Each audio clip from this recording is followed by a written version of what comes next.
Strat-O-Matic Excel Carryover League.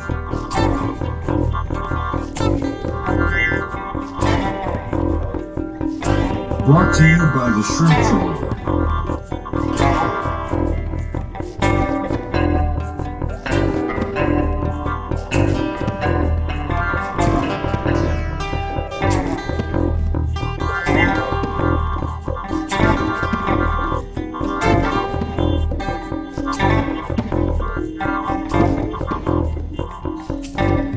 1972 to 1975.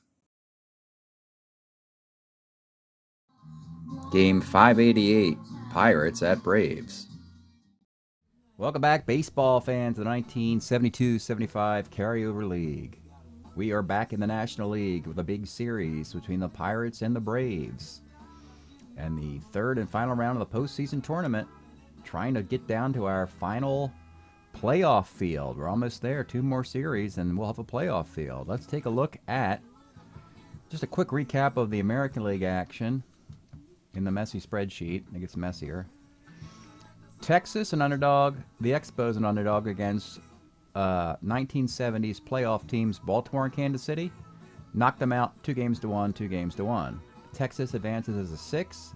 Expos advance as a 5. Texas 6 will play Boston, the defaulted American League East champion, who just watched on TV to find out they won their division. And the Expos will visit Texas. The Expos will visit Detroit 5-4, with Idle giving the bye to the number 1 Oakland A's and Chicago White Sox. So we're over here now in the National League. We got the Reds as the number 5, Pirates 6, Braves 7, Phillies 8. In this series, you have to factor, of course, the games over 500. Braves have to win 3 of 4. Phillies have to win 3 straight to go to the playoffs. But it's Braves Pirates. Let's see what's happened. Game 1 in Pittsburgh. It is Buzz Capra for the Braves. It is Bob Moose for Pittsburgh. This is a good baseball game. Top of the 3rd inning, a Dusty Baker solo shot. 1-0. Bottom of the 5th, a single. And because Capra is much better against righties, Hal King, a left-handed hitting catcher, gets a start at DH. 2-run homer. It's 2-1. The Braves tie it, top of the inning. You get a single. Stargell makes an error. Then with 2 outs, you get an RBI single by Marty Perez, 2-2. Bottom of the inning, Hebner doubles, scores on a Stargell sac fly. Back and forth the game goes. Then in the 7th, Bob Moose finally hits the point of weakness. A walk to Mike Andrews, a 2-run shot by Ralph Garr. Of all those sluggers, Garr can hold his own. He had about a dozen or so. Actually, I can just look at that right here just to confirm. He had 11.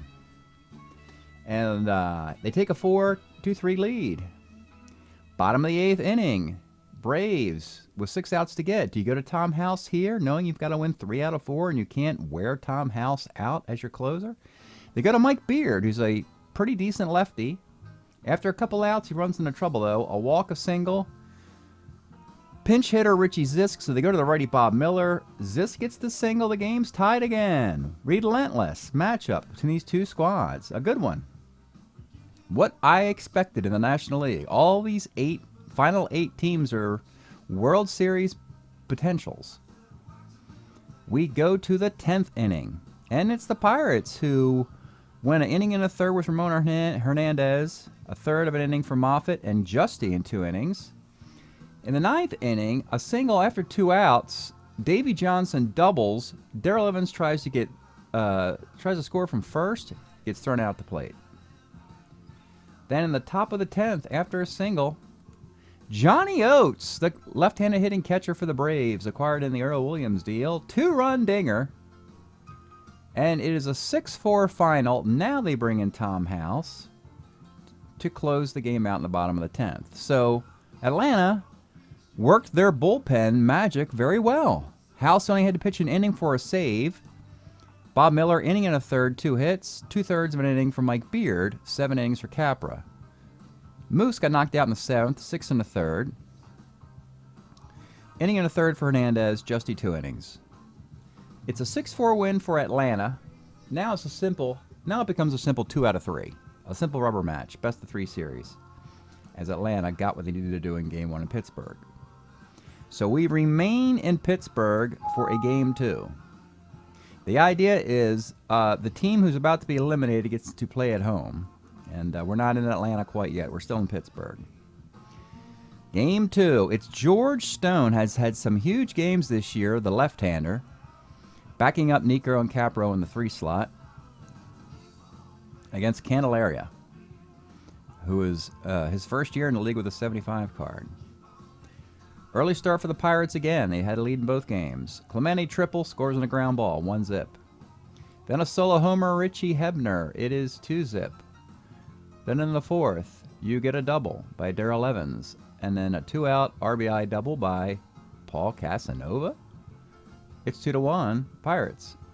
And then here come the Braves again, flipping the score. A walk, a double, and then a 2-run double by Darrell Evans, 3-2 Braves.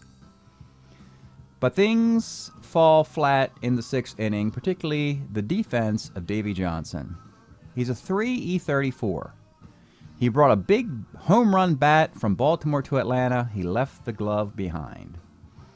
Starts the inning with an error. Then another ground ball hit to him, and it's a single. And then George Theodore, a platoon player, former Met, gets his 3rd hit of the game. A single to, guess where? The 3 defense of Davey Johnson. Hard to imagine, folks. I mean, really difficult to go through and process this in real life, right? Because after a single, a 2-run single by Hebner, guess what? Another ground ball to Davey Johnson for an error.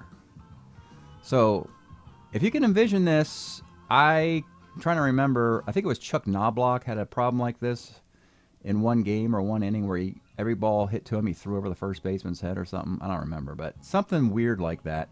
Just a disaster for George Stone and the Braves in the 6th inning, where the Braves are fighting, scratching, and clawing for a playoff spot. Otherwise, they play brilliantly. It's a 6-3 game. We leave Candelaria out there because remember, Hernandez and Justy worked a lot in Game 1. After a strikeout in the 9th, Bobby Floyd singles, and then number 9 hitter Mike Andrews, a cast-off of the White Sox, hits a 2-run homer. Make it a 1-run game. Justy comes in. He can only pitch an inning max after going in Game 1, extended appearance. He does get Dusty Baker to pop out to first, and then Ralph Garr grounds out to end the game. Pittsburgh wins 6-5. Woulda, coulda, shoulda. Tough break for the Braves.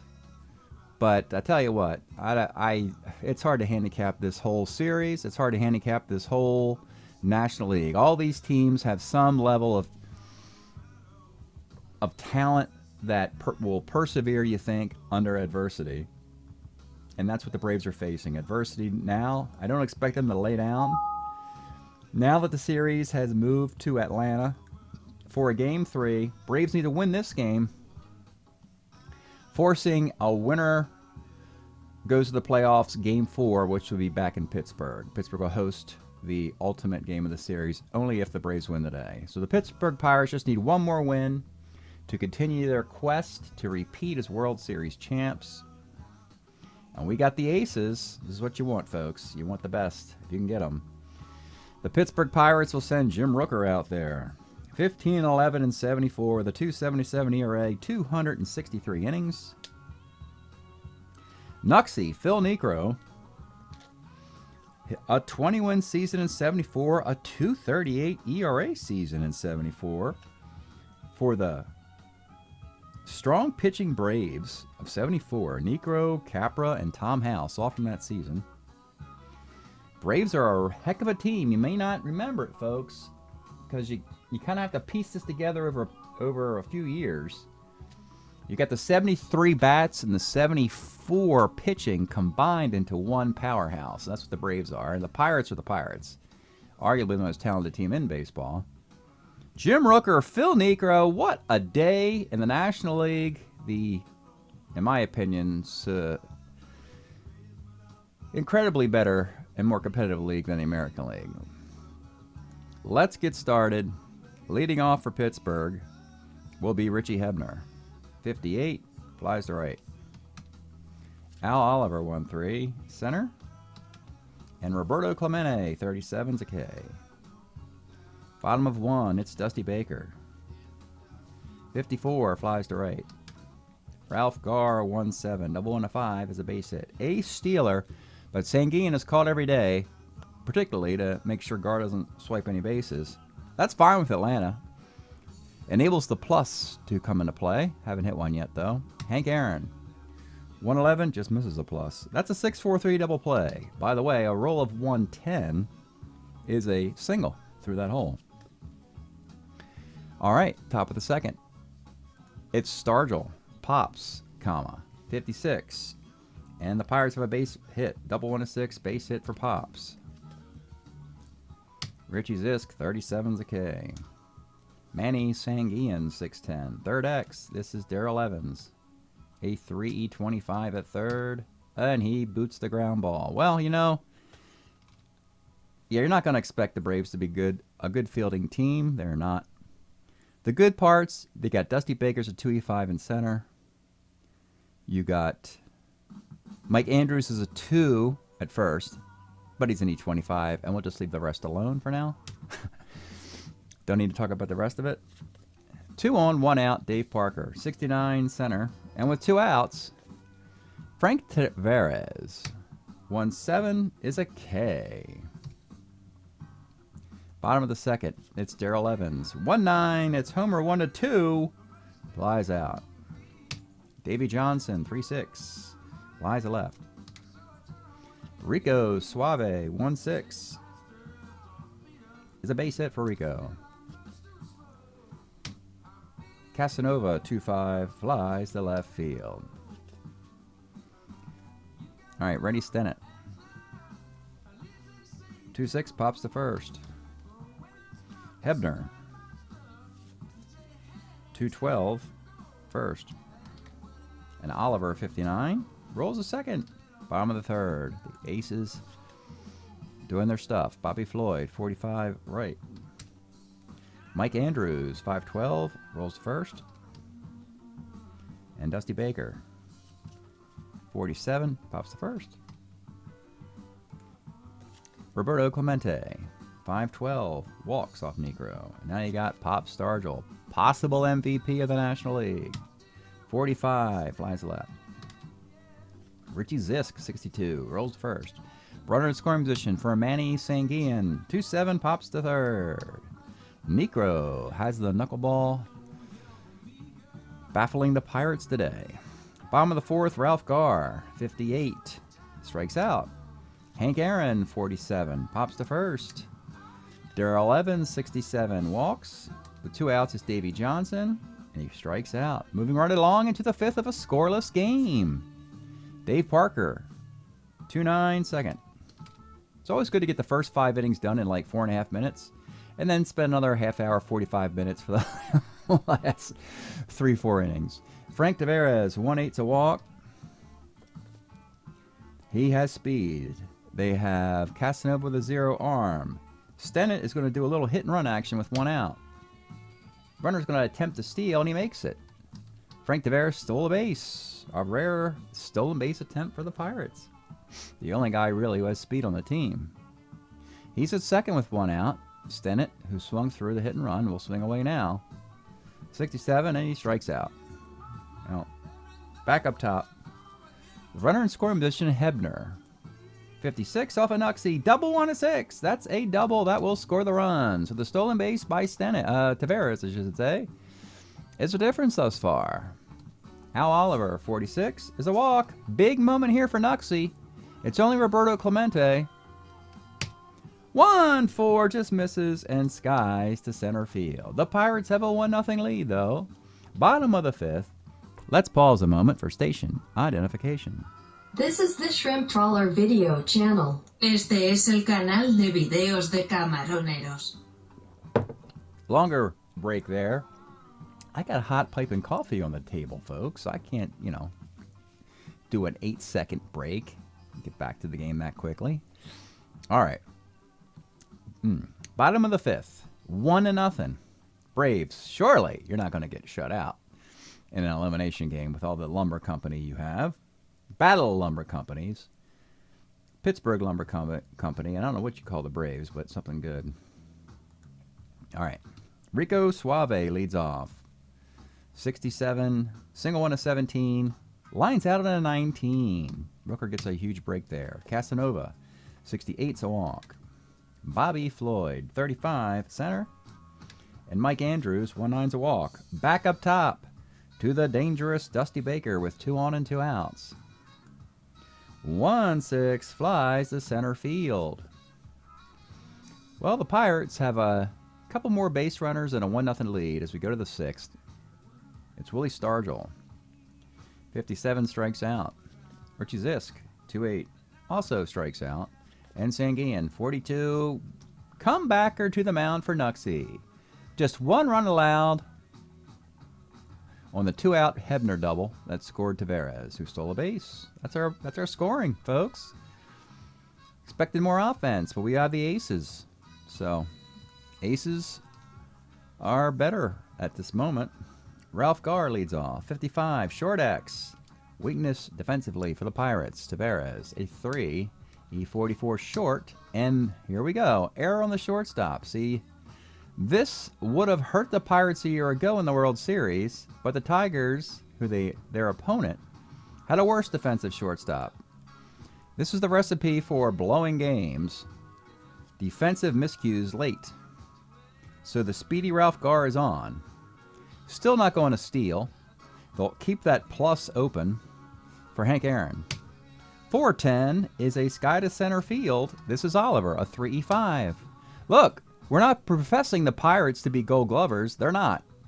They're built around offense and pitching, and that is a single ... And just like that, 2 defensive plays, and the Braves have runners on the corners and nobody out.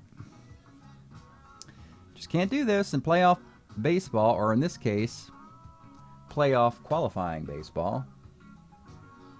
First and third, nobody out. 1-0 game, Darrell Evans. Oh, let's bring it up. He's a left-handed, lefty-lefty battle here. 45, left C. It's a shallow fly ball you can't tag up. Now Davy Johnson. Let's take a look at the card. I haven't looked at cards yet. I think they're going to bring the infield up for Davy Johnson because he's got ground ball Bs all throughout the 2 column and a couple in the other columns. So that would cut the guy down at the plate, keeping it a 1-0 game, foregoing the double play attempt. So they're going to bring the infield up for Davy Johnson, and here's the pitch. 49 off of Rooker is a pop to second. And with 2 outs, big moment here for Rico Cardi. Take a look at him as well. Cardi had the magnificent 69 and 70 seasons where he hit over 340 both years. Missed 71, came back in 72. Batting average against lefties, all there. Power seems to be missing. We need a 2-out hit for Rico Cardi to tie this thing. Here's the pitch. 1-6, Rico Cardi on cue delivers the single to left field. We got a tie game. Hank Aaron will not get thrown out at third base. First and second, 2 outs, and it's Paul Casanova. 57 is a strikeout. Rooker, pats his glove. He's annoyed. Unearned run on the Taveras era. We got a tie game in the 7th. It'll be the Cobra, Dave Parker, leading off. 68, pops to third. Taveras, 48. Strikes out, and with 2 outs, Ernie Stennett. He rolls to third base. Roll on through the night to third base. Bottom of the 7th in Atlanta. Stretch time music. We are enjoying Feats Don't Fail Me Now. Little Feats. Brilliant 1974. I don't know, is this the top one they're remembered for? This band was so great, you can't really do that. They had so many records that were great, you can't really pick one that you like. I like the first one, personally. Feats Don't Fail Me Now. Of course, the Spanish Moon. Oh, Atlanta. Yep, let's throw this down as they try and rally. Atlanta, in the bottom of the 7th, trying to rally here. 1-1 game. Rooker's a starter 8, as is Necro. They'll continue. It'll be Bobby Floyd leading off. 69, second X. Stennett, a 2E20, has really improved his defense over the years. Makes the play. Number 9 hitter, Mike Andrews. 1-9 draws the walk. Back up top to Johnny Baker. Johnny B. Baker, a.k.a. Dusty. 47 pops to first with 2 outs. It's the dangerous Ralph Garr. Let's take a look at Ralph before he swings. Garr's brilliant 353 card of 74. 11 homers, 17 triples, 24 doubles. Hits lefties and righties fine. Defense was never really that great. Doesn't really matter. Big moment here for Ralph Garr. Here's the pitch. 1-5 right on cue after the hype talk. It's Homer. 1-6. Double the rest. It's going to be a double. Ken Andrews score from first. On the double, he's a 12, a 13-14. He's going to run off the Oliver card. Oliver had an assist, threw a guy out at the plate in the last game. Can he do it again? He does not. It's a 1, and it's a RBI double by Ralph Garr on his card with 2 outs. And the Braves take a 2-1 lead. Oh, Atlanta. Runner at second, 2 outs. Hank Aaron. 3-11's a K. Innings over, but the Braves have taken the lead. 2-1. Again, like I said, I know the Pirates are the world champs, and they led the best record in baseball in 1972. Didn't go back to the World Series because Cincinnati beat them. They're both in the same division. It's a tough brawl in the National League. You never know. We expect these type of games all throughout this postseason tourney and the playoffs. Necro has a 2-1 lead. Can we improve the Atlanta defense? You know what? We're going to make one slight improvement here. We're going to put Marty Perez at second base, make Davey Johnson a DH. Because, you know, Davey Johnson had his problems, as documented earlier in this one. Make him a DH. Make Marty Perez the second baseman. Put him in Rico's spot. And we go to the 8th. Negro's breaking inning. Top of the Pirate lineup. It'll be Richie Hebner. 66, single, 1-6 off of Nuxie, but he lines out on the 13. Al Oliver, 2 7s, a base hit in the center field. Now you got Oliver, led the National League in hitting at the All-Star break, went to the All-Star game, as did the next batter and the batter after him, Roberto Clemente. Let's take a look at these guys now because they may not be up in the 9th. Clemente, 1972, a 312 hitter in his final season, 10 dingers. Went to the All-Star game. 1-0 right fielder. Don't get a lot of those in Strat-O-Matic. Here's the pitch to Roberto Clemente. 66, single 1-9 off of Necro. Gets the 9. So, if Hebner had hit that single chance, the base would be loaded with nobody out. But we've got 2 on, and now Necro is on the hook for a loss should these runners score. You got Stargell, Zisk, Sanguian, Parker. You are stuck between a rock and a hard place. We didn't see House in Game 2. Is this the moment where we go to Tom House now for a 5-out save? I think we do, folks. I mean, Willie Stargell's arguably the MVP of the National League. Can't let him swing here against a right-handed pitcher, so I'm going to pull Necro. He hates it, but we're going to do it. Because Necro sort of had an okay year with a great card. Tom House had an incredible year with a great card. Let's take a look at Tom House trying to get a 5-out save and keep the Braves season going. Tom House went to the All-Star game. 6-2, 192 ERA, 103 innings. What a card. In 74, not just him, but Buzz Capra's 74 card. And Necro. You add this elite pitching to one of the best offensive lineups we've ever seen. You got a World Series contender. Tom House in the 8th. 2 on, 1 out. It'll be Willie Stargell. We got to give you due showmanship. Let's show you Pop Stargell. So if you're wondering, we used, of course, the 71 card, where he was third at MVP voting with 48 homers, hit 295. He struggled with that card, believe it or not. Switched him, swapped him into the 73 card, and he has had an incredible season, hitting almost 340 with the homers and RBI.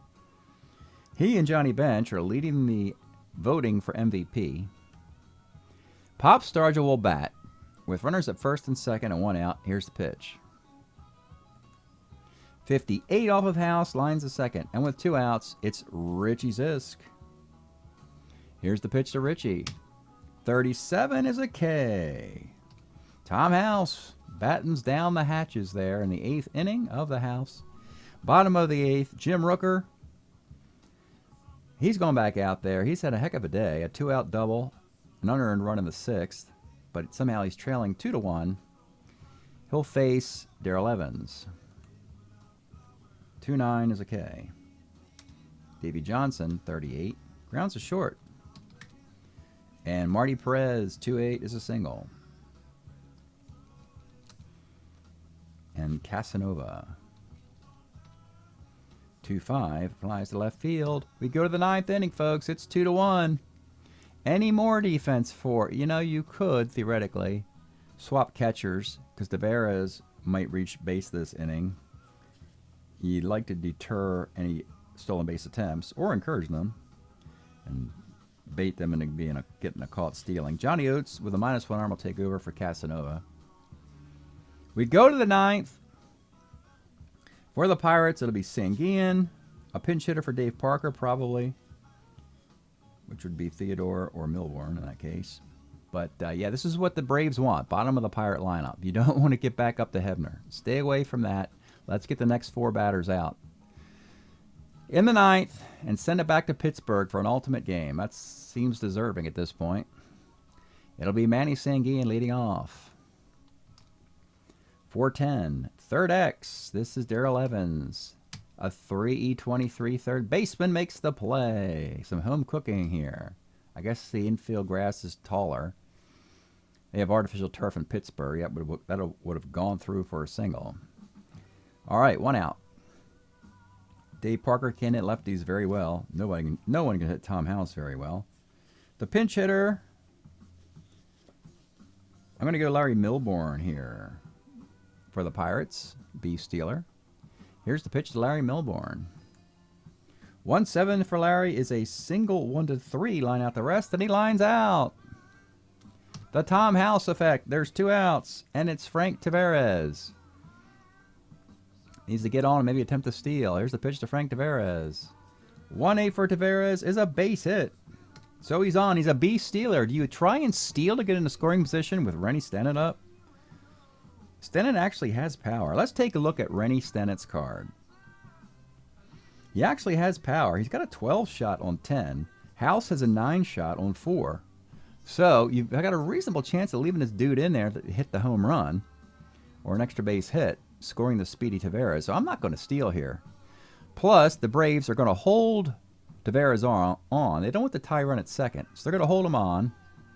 And we're going to let Rennie swing away off Tom House. A big moment here. Pittsburgh, Atlanta. 2 outs. Top of the 9th inning. The pitch to Rennie Stennett. 67 off of House is a strikeout. What a great baseball game. 2-1. Much lower scoring than we thought.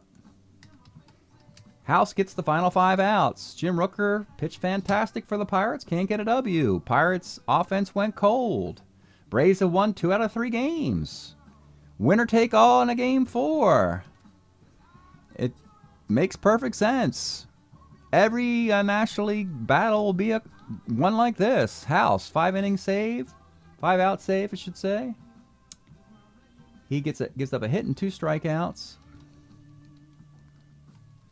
Necro does get the win. 4 hits, the 1 run allowed in the 5th. 3 walks, 7 strikeouts. Rooker, a complete game defeat. 6 hits, 2 runs, only 1 was earned. 4 walks, 5 strikeouts, complete game. My goodness. 1019, 0108, 2615, 39454539. We'll button up and look at the stats really quickly here for these 2 squads before we fly back to Pittsburgh. Because these are two really, really special baseball clubs. Really are. They're fun to play. Have been. Kind of want to get more offense out of Atlanta than I possibly can. Just because it looks so scary. When you see all those 40 home run hitters in Atlanta, it seems like you're cheating. Like it's not even fair. The reality is, I mean, they're playing good baseball. You know. But they've had a tough season. They're just 22-21. Now, you're going to say, well, what's so great about that? Well, last year, they were a #1 seed in the National League. This year, it's been more of a struggle. They're only hitting .250 with a .402 ERA. How many home runs do they have here? They have 45 home runs in 44 games. Probably a little low. But during that era, that would have been a lot. In the modern game, not so much, but Phil Niekro, by the way, is a staggering 5-9, 14 decisions already. He's pretty much had a decision in every start. That is incredible. 4 games under 500 for Phil. It's really been George Stone and Buzz Capra, 7-3 and 6-3. And Tom House now has 12 saves, 5 earned runs in 22 innings. Fun team Atlanta. Hank Aaron, 11 homers, 40 RBI, but his batting average is around .250. That'll hurt his MVP voting. Pirates, the world champs. I wouldn't say they've actually a little bit better at this point a year ago, but this is the point a year ago where they took off. So we're going to see the same thing in the next game where they take off and run the table. Hitting .285. With a .405 ERA, which is actually pretty good when you consider the rough competition of hitting they face on the obvious toughest schedule in the sport with the Cincinnati Reds and the Cubs. Justy's got 7 saves, similar to House. Rooker 9-4 in 111 innings. The batting, you got Pop Stargell, 15 homers, 50 RBIs. He's 50 for 163. Hitting .307. If he stays over 300, continues to homer an RBI, he probably has the MVP, or him or Johnny Bench. Probably one of those guys will get it, depending on the success of their teams. We also have, Clemente, no shocker, or Oliver. Clemente's got him by 63 for 184. 342 for Roberto Clemente, 341 for Al Oliver, competing against each other for possibly the league and team batting titles. Yeah, great. And they're only 23-20, folks. So these one-loss records, this is one of the crazy anomalies of our league. So you hear your Pirates. You got your Reds right here, the Braves and the Phillies and the Mets. Here the Cubs sit, 7 over 500. You know what? The Cubs' net run differential is a negative. It's baffling. Cubs have scored 172 runs. They've given up 182 runs, and yet they sit with a #2 seed in the National League, as they have obviously skated away with the luckiest, narrowest one-run victories, while when they lose, they get blown out. Maybe that's the way to play the game. But anyway, enough of that. We'll set you up for a tie-breaking Game 4. And no, it's going to have to be a battle of #4 starters. And what can happen? Yeah, Capperstone Niekro unavailable. So Bill Grief will be pitching for the Braves. And for the Pirates, you've already used Rooker, Moose, and Candelaria. It's going to be Alan Foster, former St. Louis Cardinal. Actually, Grief and Foster both pitched for the Cardinals. I think they both pitched for the Padres, too. Bill Grief, Alan Foster, for deciding Game 4 in Pittsburgh. We'll have that after the break, so stay tuned. All right, baseball fans, boy, I tell you, what great classic baseball we have. This is the box score of Game 3. Jim Rooker, Phil Niekro. Rooker threw a complete game, 8 innings, 6 hits, 2 runs, only 1 was earned, 4 walks and 5 strikeouts. Niekro went 7 1/3. They asked for Tom House to help out with the last 5 outs. He obliged. I hit in a couple strikeouts. 2-1 finish Atlanta. They've taken 2 out of 3 from Pittsburgh. They have to go to Pittsburgh and try and beat them 3 out of 4 times to finish in a tie with the Pirates with a record. But of course, they would have the tiebreaker, beating them 3 out of 4 times, particularly twice in their own stadium. So let's see what has happened in an absolutely amazing Game 4. As you could imagine, folks, I'm telling you, this National League got some amazing baseball clubs. So this is the fascinating Game 4, matching Bill Grief, a number 4 starter, against Alan Foster, a number 4 starter. And would you imagine they both pitched very well? But in the first inning, Hebner singles, Clemente 2-run homer, and we're thinking, oh, the Pirates are going to roll here. But it slows down after that. Third inning, you get a Marty Perez single, Andrews singles, Gar gets a sac fly, it's 2-1. And then in the fourth inning, a double by Davey Johnson, and it's Frank Tepedino, left-handed pinch hitter type, with a 2-run homer off of Foster.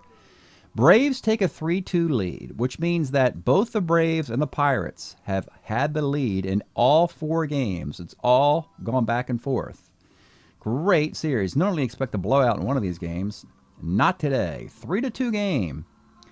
Foster and Grief. Watch them carefully. We're going to protect them from pitching too long in this, obviously. But they both throw scoreless 5th and 6th innings, which takes us into a 7th. It's just a 3-2 game. They have Johnny Oates up. Alan Foster sticks around and throws to him. Johnny Oates, gone, a home run. Remember, Johnny Oates had that homer in extra innings in Game 1 for Atlanta. We know he plays for the Braves, coming over from Baltimore. Won the extra inning homer in Game 1, and here is a pivotal homer here. It's 4-2. Another single for Andrews, who's had a really nice 4-game series for the Braves, batting 9th. That's a free agent. So now they hook Foster. They bring in Ramon Hernandez. He gets out of the inning. Bottom of the 7th, Bill Grief. They say, thanks a lot, kids. You can go now. You did great. 6 innings, 5 hits, the 2 runs. Has a chance to lead with the lead. And knowing that Mr. House got 5 outs in the previous game, they're going to go to their other lefty, Mike Beard, a relief 3, starter 5, and say, see if you and Bob Miller can get through the 7th and 8th innings. Well, in the 7th inning, it's 3 up and 3 down. Top of the 8th, a leadoff triple by Darrell Evans off of Ramon Hernandez, who has seemed like the struggling Hernandez has given up a run in every game this year he's been in. His ERA was over 10. For a pitcher whose earned run average is 170. We cannot figure it out. Bobby Floyd, a free agent defensive shortstop who's not very good defensively either. But anyway, he gets a sac fly, making this thing 5-2. Just a real head-scratching series of events for the Pirates. Ramon Hernandez has done absolutely nothing this year out of the Pirate bullpen, actually for the last 2 years. This is a 5-2 game. Justy comes on in the 9th. Bottom of the 9th inning now. Tom House has already pitched 2 innings. He's in his 3rd inning of relief. The first batter is Al Oliver. He hits a ground ball to shortstop Bobby Floyd. Boots it. It's an error.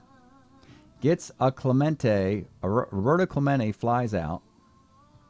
But then Pop Stargell gets a 2-run homer on his own card. Stargell homers in the 9th to make it a 5-4 game with 1 out. And that's 7 outs. And now they have 2 more outs to get. And House is warming, but they go to the righty. Bob Miller, former Pittsburgh Pirate, has a World Series ring on his finger. He is on the Braves now. They let him go to the Pirates, and the Braves signed him in the offseason. He has to battle righty Theodore, righty Sanguin. Batting for Theodore. First of all, in the 6th spot, in the 5 spot, we started with Dave Parker. Then we had George Theodore. Now we have Hal King pinch hitting. He singles, and then Frank Tavares runs for him. So the entire bench of Pittsburgh is all in the 5 slot today. No more bench left, but Tavares is at first with 1 out. Bob Miller has to face Zisk Sanguin, and if one of those guys reach, then they'll go to Tom House for Milbourne and beyond. But Bob Miller faces Zisk. He rolls a 6-6, which is a fly ball to right. And then with 2 outs, Manny Sanguin, exact same roll. 6-6, another fly ball to right. They didn't attempt to steal Frank Tavares. because Johnny Oates is a -1 arm, and they haven't been aggressive stealing bases anyway. So he stayed at first base, opening up the plus for holding purposes. Shooting one through the plus, it didn't work. Just a tough matchup, great game of bullpen work. You could look at the Ramon Hernandez failure again to throw a scoreless performance. And you can look at Mike Beard going 2 2/3. The homer by Stargell, one of those runs was unearned. But the Braves outlast the Pirates 5-4, winning 3 out of the 4 games and advancing to the playoffs, knocking out the world champs in a fantastic series. One of the better ones I've played, in which it's not, a team won 3 out of 4. This is the overall standings. You'll see they're both 23 and 21. Of course, the Braves obviously just won the tiebreaker head-to-head. 23 and 21, 23 and 21. We'll go here. Braves needed to go 3-1. The Braves went 3-1 with a 23 and 21 record, and Pittsburgh a 23 and 21 record. Fascinating how similar the seasons were and the setup was a year ago. But this time the Braves have taken a different path. The Braves were the #1 seed in the National League a year ago. They found themselves on the outside looking in. They overcame, beating the world champs 3 out of 4.